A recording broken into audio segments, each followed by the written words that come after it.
Hello, my friends, and welcome back. Thank you for being with me again today. This kind of articles that I'm about to discuss with you wouldn't have been around about 2 weeks ago or a week and a half ago. This kind of titles and headlines or even the content would not have been around. And I will read you so you can assess for yourselves, and especially from this kind of media outlets. This comes from NBC News from today, June 22nd, 2022. And this is the title. Ukraine's troops suffer significant setback as Russian forces approach key eastern city. Let's see what's going on. So Russia appears to have dealt Ukraine a significant setback in the battle for the country's east, breaking through the defenses around the key city and opening the possibility that Kiev's troops in the area could be surrounded. In recent days, Russian forces have gained ground around Luhansk. So recent days, according to Ukraine officials and Western military analysts, closing in on the city while fighting for full control of its battle-scattered twin, Severodonetsk. The advance put Russia in sight of capturing or surrounding the last two holdout cities in the Luhansk province. So two more and it's done with Luhansk, seems to be, which together with the neighboring Donetsk form the eastern industrial region of the Donbas that has become the focal point of the war.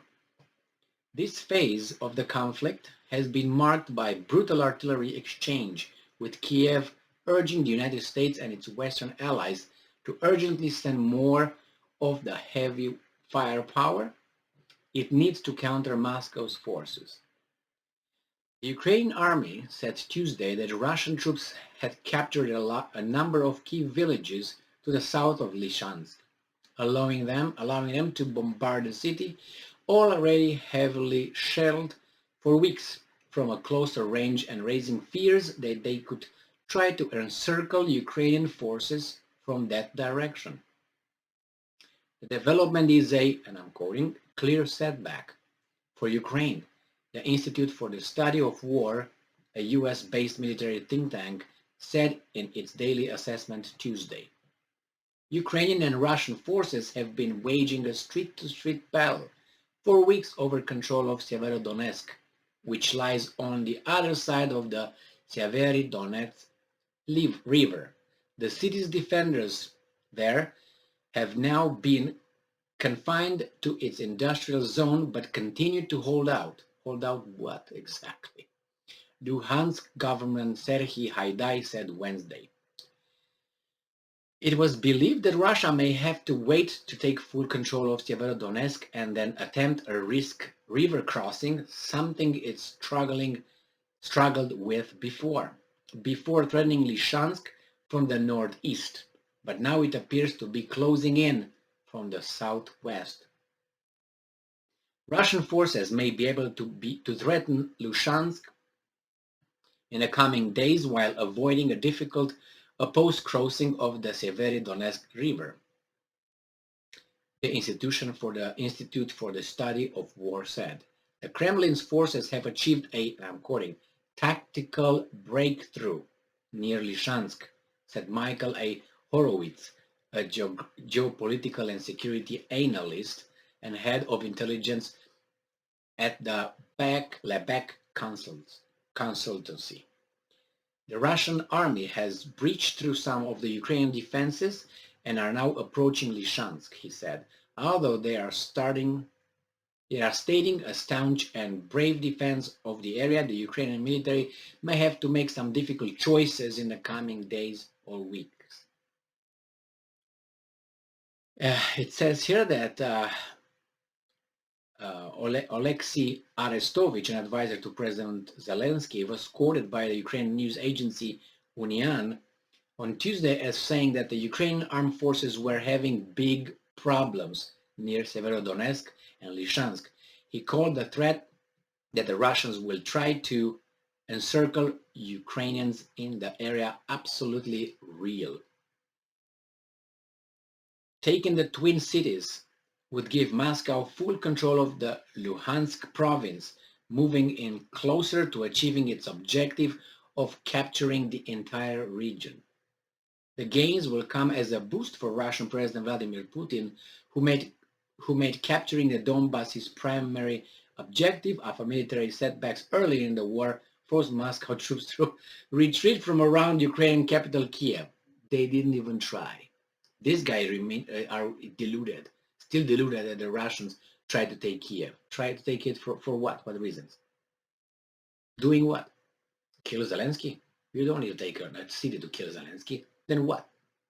The administrative um, departments, they probably were not even in Kiev, but doesn't matter. I don't think they, as I said many times before, they went over there to keep the Ukrainian army stuck over there, stationed, so they can take care of what they're taking care of right now. And after that, they retreated and they advanced in the east. Well, Russians control about 97% of the Luhansk Oblast, said defense analyst, director of Poland-based Rochen Consulting, that specializes in Russia and Belarus. Once they capture Severodonetsk fully and then Lysychansk, they will be on the verge of fulfilling one of the goals of the second phase of this military operation. It is incredibly important for Russia that this happens from their point of view.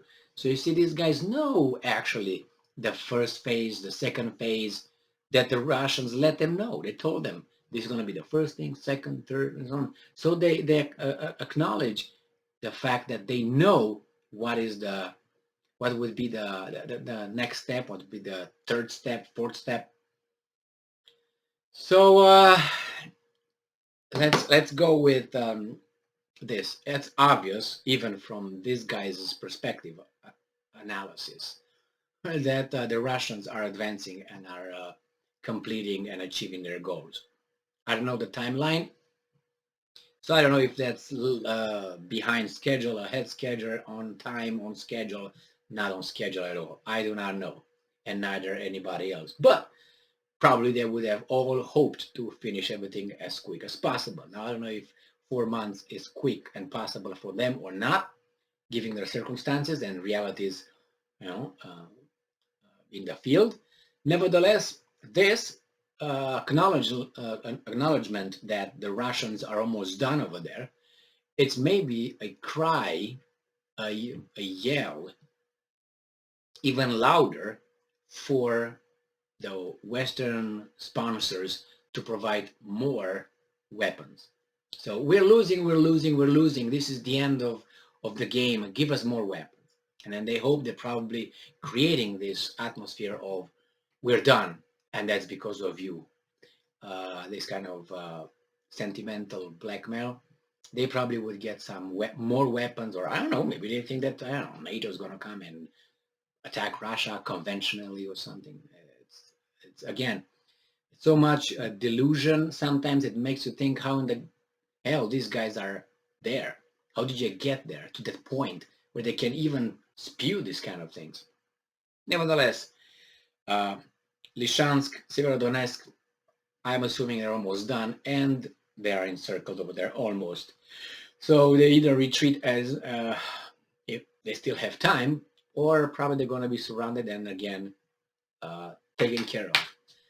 Asking for heavier weapons from the West, well, I don't know if that's going to help or not, because as I said in my previous videos, I think Ukraine will have trouble with personnel, not with ammunitions or weapons. I think they will always have that from the West. They will run out of people, and probably at one point the people's desire to go and get slaughtered. But unfortunately, that's war, and what can you do about it? I don't know. I think if you see the thing, going down this way too much, then what can you do? You just say, okay, before it goes all the way, try to talk with the other guys and accept defeat. But it's not going to happen because that's not the goal. That's not the goal. Ask London what the goal is, and Washington D.C. Get Russia weak. 1991 to 1999. That's the goal. Thank you very much for being with me again today. Stay strong, stay smart, look for the truth, and be just.